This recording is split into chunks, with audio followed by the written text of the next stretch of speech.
तो श्री ध्रुवदास जी अपने हितोपास्य प्रेम का प्रधान लक्षण बताते हुए कहते हैं, जो हमने पिछले एपिसोड में देखा, सीखा कि प्रेम की अनेक छटाएं देखने को मिलती हैं।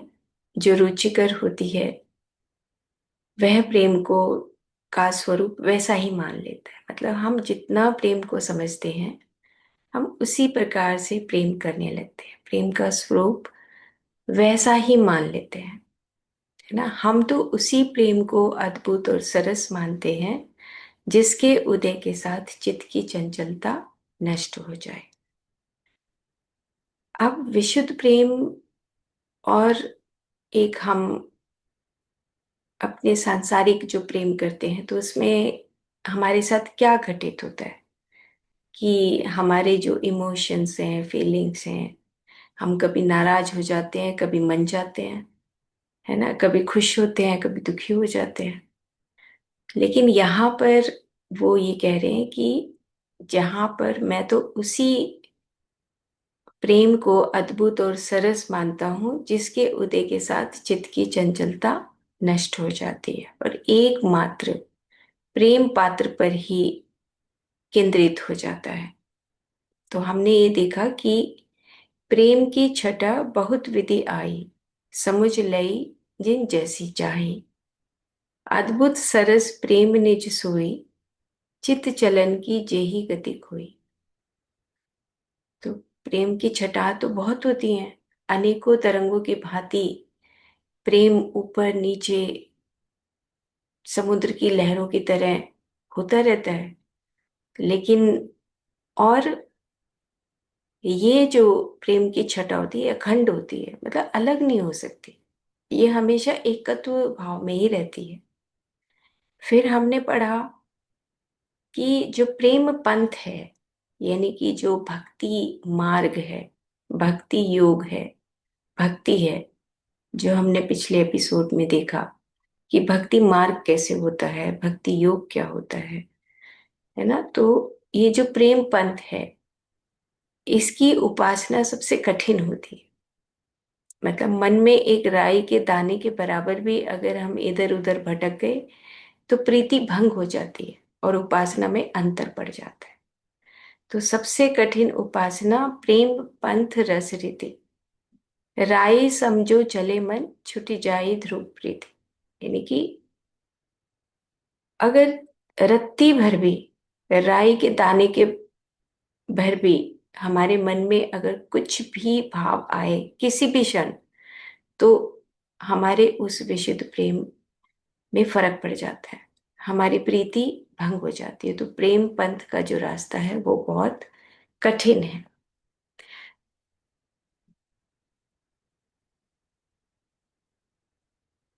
गहरा है, धीरे धीरे हमें अपने अंदर उसको उतारना पड़ेगा। तो हमने यहाँ तक तो पढ़ लिया। अब हम थोड़ा और आगे चलते हैं। इसको बस मैंने एक पिक्चर लगाई है इसके साथ फिर से, एक यही वाली, कि जो सबसे कठिन उपासना है वो प्रेम पंथ रस रीति, राय समझो चले मन छुटी जाए ध्रुव प्रीति। अब जब हम अपने उस भौतिक शरीर के साथ, जब हम किसी दूसरे के लिए विशुद्ध प्रेम प्रेम करते हैं, तो हमारा वो जो प्रेम होता है वो सिर्फ अगर सुपरफिशियली होता है, तो हमारा मन, हमारे हमारे मन के परे और जो हमारा और गहरी जो परतें हैं हमारे सूक्ष्म शरीरों की, उन सूक्ष्म शरीरों में प्रेम नहीं रहता। और अगर सूक्ष्म शरीरों में प्रेम नहीं होता, तब हम इस सांसारिक प्रेम में भी दुख सुख समझते हैं, क्योंकि हम गहराई में उतरते नहीं, हम प्रेम को बहुत सुपरफिशियली समझते हैं। क्योंकि हमें बचपन से इसी तरीके से इस प्रेम की परिभाषा को सिखाया गया कि प्रेम क्या होता है ना। तो जब हम विशुद्ध प्रेम में आते हैं, तो हमारा तन मन प्राण, हमारा सब कुछ सब कुछ समर्पित हो जाता है, मिट जाता है। तो प्रेम पंथ में जब हम उस दहलीज पे जाते हैं, हम उस रास्ते पे चलने लगते हैं, भक्ति मार्ग पे चलने लगते हैं, तब हमारा मन बिल्कुल रोशनी की तरह चमकने लगता है। और हमारे मन के अंदर कुछ एक रत्ती भर भी किसी भी तरह का फर्क नहीं आता। मतलब कि हमारा जो शरीर है, मन है, प्राण है, सब कुछ सरेंडर कर जाते हैं। तब विशुद्ध प्रेम उपजता है, तब विशुद्ध प्रेम के लक्षण प्रकट होने लगते हैं हमारे अंदर से। तो हम बार बार जब रिपीट होगा तब हमारे अंदर वो गहराई कहीं प्रकट होने लगे। तो अभी हम विशुद्ध प्रेम के स्वरूप, विशुद्ध प्रेम का लक्षण, कि विशुद्ध प्रेम कैसा होता है ना, वो लक्षण क्या है। जैसे हमें कुछ अपनी लाइफ के ऐसे उदाहरण याद होंगे कि जब हमने विशुद्ध प्रेम किया होगा तो वो हमेशा हमें याद होता है, उमरता नहीं। जहां पे वो बोल रहे हैं कि आदि अंत जाको नहीं, मतलब आदि और अंत जिसका है ही नहीं, ना शुरुआत है ना अंत है। मतलब वो सिर्फ उपजता रहता है, उपजता रहता है, उपजता रहता है। मतलब जैसे बारिश होती है, बारिश होती ही रहती है। आदि अंत जाको नहीं, रहत एक रस रूप। एक ही रस रहता है, एक रस रूप बना रहता है वो। यानी कि मैं कहूँ कि आज मेरा जो प्रेम है वो छोटा है, कल मेरा प्रेम बड़ा है ना। तो पल भर में हम उस प्रेम को ऊपर नीचे तरंगों की भांति उसको बढ़ाते रहते हैं, छोटा करते रहते हैं। यहाँ पे ये बात हमें जानने वाली है कि वो एक ही रस रूप बना रहता है। यानी कि एक क्षण भी, जैसे एक एक क्षण अब हमारे अ, जीवन का आगे बढ़ रहा है, और उस एक एक क्षण में अगर बीच में एक क्षण मान लो खाली चला गया, मान लो हमारे, अब हमारा टाइम हुआ है 6 बज गए, और 6 बजे हम उस विशुद्ध प्रेम में डूबे हुए हैं, और 6 बज के 1 मिनट पे या 6 बज के 2 मिनट पे अब हमारे मन के अंदर कोई और भाव आ रहा है, तो एक रस नहीं रहेगा, एक रस रूप। आदि अंत जाको नहीं, रहत एक रस रूप। एक ही रस रहता है, वो मिटता नहीं, वो उपजता रहता है। वो और बढ़ता रहता है, बढ़ता रहता है, बढ़ता रहता है। वो मिट नहीं सकता, वो घट नहीं सकता, और वो बीच में गैप नहीं आ सकता। रुचि तरंग पल पल बढ़े, सहज ही सुखद अनूप। अब ये ऐसी रुचि है हमारे प्रेम की कि जो पल पल पल पल बढ़ती रहती है, सहज ही सुखद अनूप।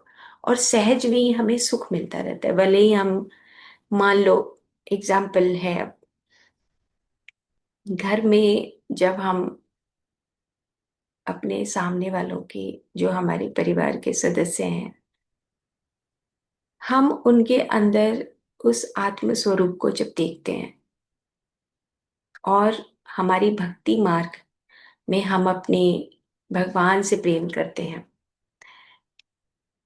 तो हमारे जो इमोशंस होते हैं, जो हमारी फीलिंग्स होती हैं, हमारी इमोशन और फीलिंग्स बहुत प्योर होने लगती हैं। क्योंकि अब हमारी जो फीलिंग्स, हमारे इमोशंस, हमारे थॉट्स, वो समर्पित हैं भगवान के प्रति।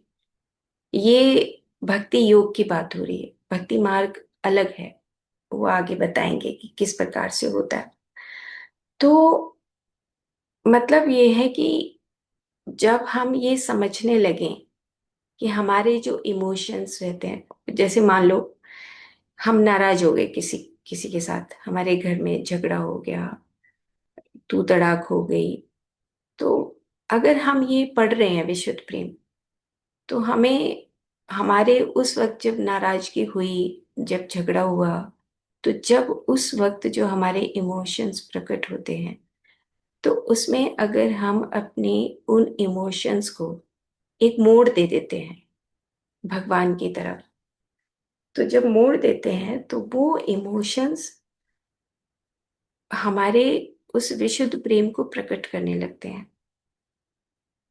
और उस विशुद्ध प्रेम को प्रकट करने से हमारे घर के अंदर भी उस विशुद्ध प्रेम उपजने लगता है, वही विशुद्ध प्रेम उपजने लगता है जिसको हम वृंदावन बोलते हैं। मतलब एक हमें साइंटिफिकली ये बात समझनी है कि हमारे शरीर के अंदर किस प्रकार से परिवर्तन होता है।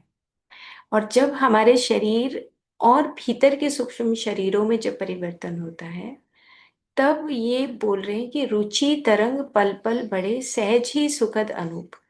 तो हमें वो ही सुखद लगने लगता है। और हमें हमें सुखद नहीं लगता, हमारे सामने वाले को भी सुखद लगता है, क्योंकि अब हमारे जो इमोशंस हैं उनका एक मोड़ आ गया है। वो मोड़ किस तरफ चला गया? उस भक्ति योग की तरफ, भक्ति मार्ग की तरफ, भक्ति की तरफ चला गया। विशुद्ध प्रेम को हमें प्रैक्टिकली अगर हमें अपने जीवन में उतारना है, तो जो हमारे इमोशंस, हमारी जो फीलिंग्स, हमारे जो थॉट्स हैं और हमारे एक्शंस, हम हमारे इन सब के अंदर परिवर्तन आना शुरू हो जाता है। और तब हमें वो ऑटोमेटिकली सहज ही सुख प्रकट होने लगता है। नित्य नवल मृदु मधुर वर भीने रंग सुहाग। गहरे मीनिंग है इसके। जैसे उन्होंने कहा नित्य, तो प्रेम जो नित्य है, नूतन है। नित्य का मतलब क्या होता है? कि जो मिटता नहीं, जो हमेशा रहे हमारे अंदर। अब अगर 6:01 पे तो मैं विशुद्ध प्रेम कर रही हूं, और 6:05 में मेरे अंदर वो नित्यता खत्म हो गई। क्यों खत्म हो गई? क्योंकि मेरे इमोशंस जागे और मैं किसी के प्रति नाराज हो गई, किसी के प्रति मुझे गुस्सा आ गया, किसी के प्रति मेरे को नफरत आ गई। तो फिर वो नित्य विशुद्ध प्रेम नहीं है। मतलब विशुद्ध प्रेम जो होता है वो क्या है, उसकी परिभाषा क्या है, उसके लक्षण क्या है? कि वो नित्य होता है और नूतन होता है, हमेशा नया रहता है ना। हमेशा नया मतलब कि हर पल वो नित्य और नूतन है। थोड़ा गहराई की बात है कि हर पल नित्य है और नूतन है। नूतन मतलब नया। जैसे अब प्रैक्टिकल बात है कि जब हमारे अंदर कोई इमोशन होता है, तो हम क्या करते हैं कि किसी के प्रति भी कोई भाव हुआ, जैसे हम संडे को भी डिस्कस कर रहे थे कि अंदर से भाव चेंज होने लगता है। तो जो भाव चेंज होता है, तो हमें, जिसने हमें धोखा दिया होता है या जिसने हमें गुस्सा किया होता है या जिसके साथ हमारा झगड़ा होता है, तो हमारा जो भाव है वो पल भर में बदल जाता है। ड्युअलिटी में आ जाता है हमारा भाव। मन के अंदर बहुत सारे विचार प्रकट होने लगते हैं कि उसने ऐसा किया था, और हम पीछे की यादों में चले जाते हैं और हमारी वो जो मन की प्रवृत्ति है वो जाग जाती। तो अब हम बात कर रहे हैं विशुद्ध प्रेम की। तो विशुद्ध प्रेम जब हम करते हैं और जब हम विशुद्ध प्रेम के उस पंथ पे चलने लगते हैं, तो वो विशुद्ध प्रेम क्या होता है? नित्य होता है, नूतन होता है। तो हमारे अंदर धीरे धीरे ये परिवर्तन सहज आएगा। एकदम से हम बदल लें अपने आप को, तो वो नहीं हो सकता। हम उस नित्य और नूतन प्रेम को हमें सीखना है। सुकोमल है, अतिशय मधुर है, और जो सुहाग के आनंद रंग से भीगा हुआ है अथवा भिगो देने वाला है, जो हेतुक है एवं अभंग है। अर्थात जिस शुद्ध प्रेम की उत्पत्ति और भोग में किसी निमित्त का स्थान नहीं है। अब आप देखो कि कितनी गहरी लाइनें हैं कि जो विशुद्ध प्रेम है, मतलब वहां पे भोग नाम की कोई वस्तु नहीं हो सकती। और अगर हम विशुद्ध प्रेम को भोग की तरह, मतलब हम सोचें कि हम किसी को अगर पानी दे रहे हैं, किसी से हम प्यार कर रहे हैं, और हमें वापस, हमें वो भोगते हुए हमें वापस एक्सपेक्ट कर रहे हैं कुछ, तो फिर वो विशुद्ध प्रेम की परिभाषा में नहीं आता। विशुद्ध प्रेम अनादि है, अनंत है, नित्य है, नूतन है, कोमल है, मधुर है ना, और हेतुक है और अभंग है। मतलब वो टूटता नहीं, छुट छुट करके नहीं टूटता। लेकिन जब हम सांसारिक प्रेम में होते हैं तो वो हमारे जो अंदर के भाव हैं उसमें सुख दुख अलग होता है, और जब विशुद्ध प्रेम होता है उसमें सुख दुख बिल्कुल अलग परिभाषा है।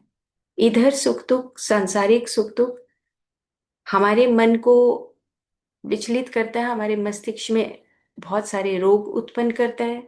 लेकिन यही विशुद्ध प्रेम में जो सुख दुख है वो हमारे मन को राई के समान भी अगर कुछ होता है तो वो भी प्रकट नहीं होता।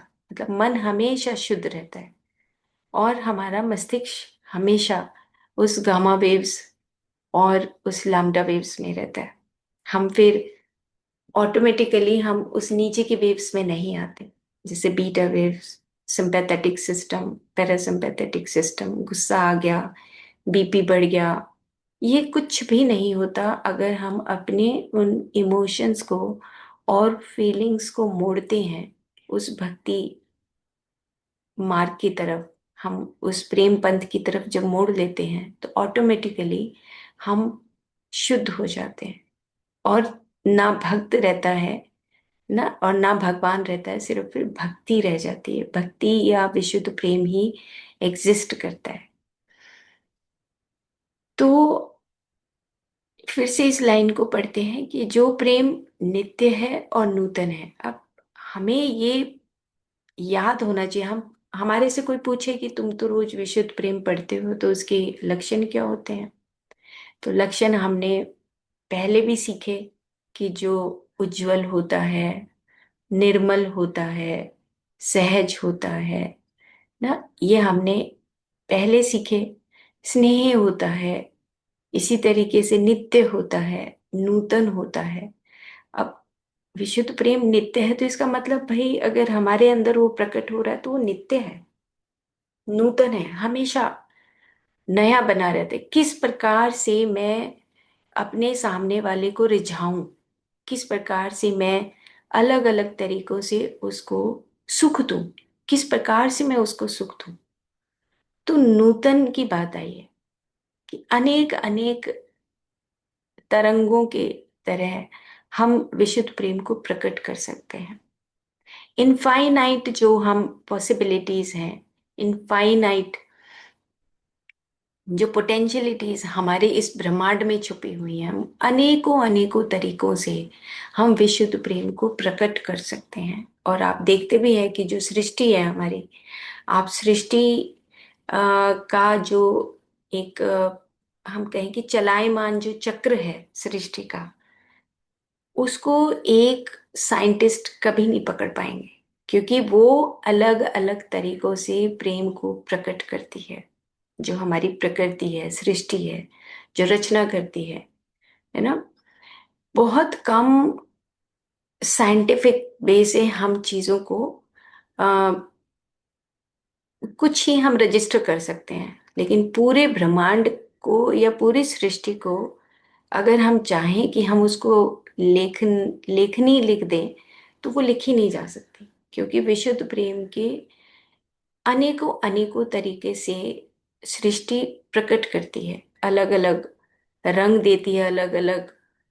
अब हम plant kingdom, animal kingdom, insect kingdom, कितने कितने स्वरूपों में वो प्रकट करती रहती है विशुद्ध प्रेम को।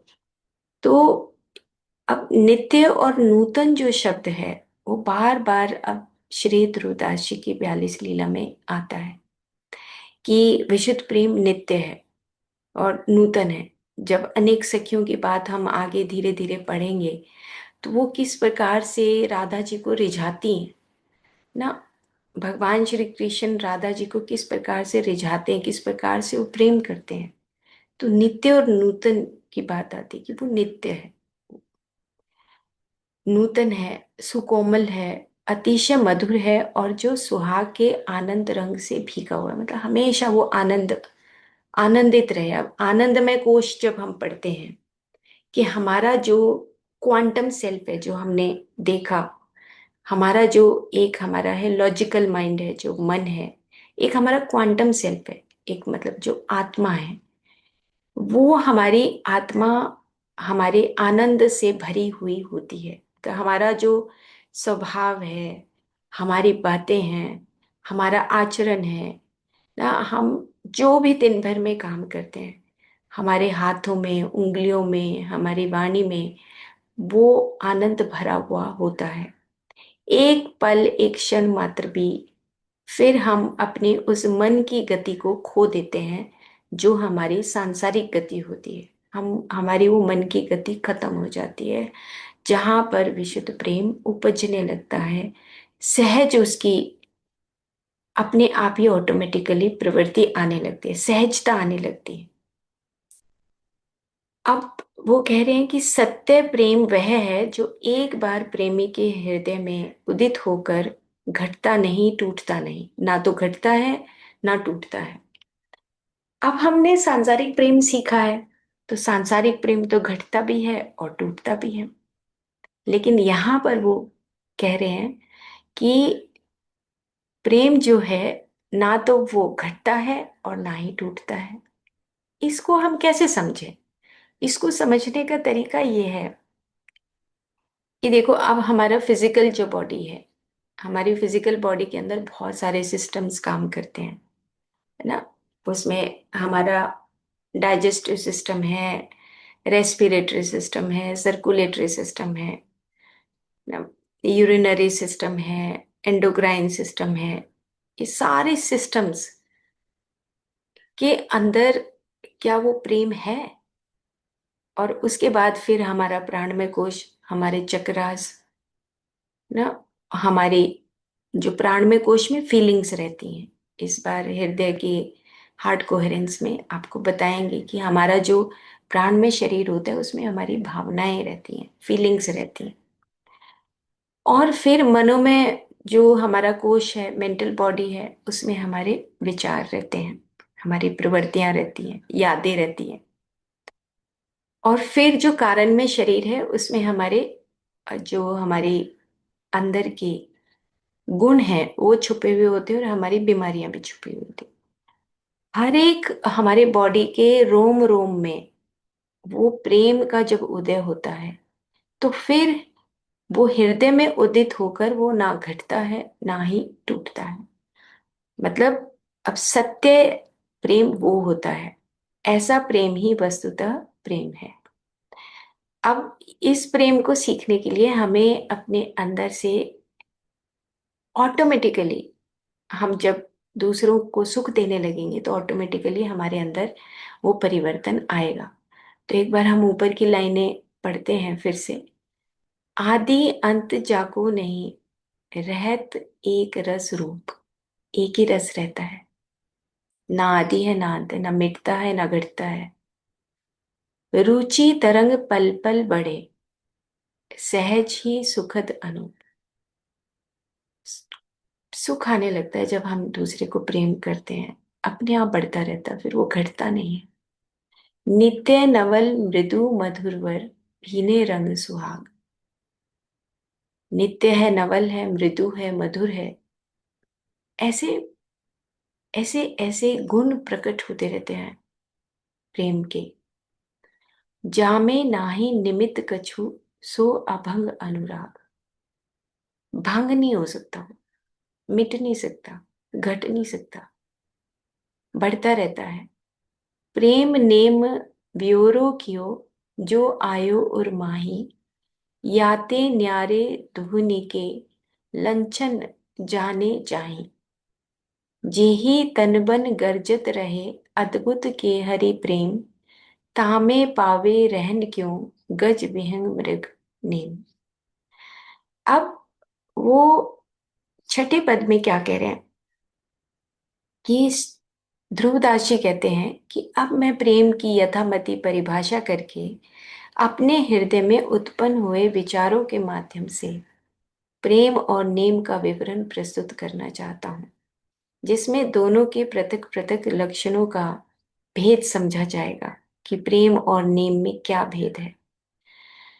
जिस प्रेमी के हृदय में, हृदय रूपी अरण्य में अद्भुत प्रेम रूपी सिंह निरंतर अपनी गर्जना करता रहता है, अर्थात सर्वोपरि रूप से निरंतर निवास करता रहता है, तो उस वन में नेम धर्म रूपी हाथी, हिरन एवं अन्य पशु पक्षी भला कैसे टिक सकते हैं। आया समझ की जहां पर अद्भुत प्रेम, विशुद्ध प्रेम सिंह गर्जना करे, तो वहां पे दूसरे जो पशु हैं वो कैसे रुक सकते हैं। इसी प्रकार से जहां पे विशुद्ध प्रेम उपजने लगता है, वहां पे ज्ञान योग, कर्म योग, हठ योग ना, और अनेक अनेक जो तरह तरह के धर्म हैं, वो कैसे टिक सकते हैं। वो कहते हैं कि सिर्फ फिर विशुद्ध प्रेम ही रह जाता है और सारी चीजें नष्ट हो जाती हैं। फिर ना उसको ज्ञान अच्छा लगता है, ना उसको कर्म कुछ भी अच्छा नहीं लगता। फिर विशुद्ध प्रेम के अंदर जो ज्ञान प्रकट होता है, विशुद्ध प्रेम के माध्यम से जो कर्म प्रकट होता है, वो बिल्कुल अलग होता है। उस ज्ञान की और उस कर्म की परिभाषा बदल जाती। जो हम उस ज्ञान को, उस कर्म योग, कर्म कांड को सीखते हैं, उससे कहीं कहीं अलग हमारे विशुद्ध प्रेम के अंदर जो उपजता है वो बिल्कुल अलग होता है। वो ये कहना चाहते हैं कि जिस प्रेमी के हृदय रूपी अरण्य में अद्भुत प्रेम रूपी सिंह निरंतर अपनी गर्जना करता है, मतलब हमेशा अगर विशुद्ध प्रेम अंदर से जागता रहे, गर्जना करता रहे कि मैं क्या कर दूं किसी के लिए, मैं कितना सुख दे दूं, मैं क्या करूं। मतलब हम जब भगवान के आगे खड़े होते हैं, राधा जी के आगे, तो अंदर से ये प्रकट होता रहे कि मैं तुम्हारे लिए क्या कर दूं, पता नहीं मैं क्या कर दूं, कैसे सुख दूं तुम्हें। मतलब एक पल भी हमें शांति ना हो कि हम क्या करें। तो वो अगर निरंतर गर्जना करता रहे, तो सर्वोपरि रूप से निरंतर निवास करता रहे, तो उस वन में नेम धर्म रूपी हाथी, हिरन एवं अन्य पशु पक्षी भला कैसे टिक सकते हैं। फिर आपके पास एक ही किताब रह जाएगी, वो है विशुद्ध प्रेम की किताब। फिर और सारी किताबें जो हमने पोथियां पढ़ी, वो सब खत्म हो जाएंगी, लेकिन प्रेम की पोथी सिर्फ रह जाएगी और सारी पोथियां खत्म हो जाएंगी। तो आज हम इतना ही करें, इसको हम डिस्कस करेंगे तो शायद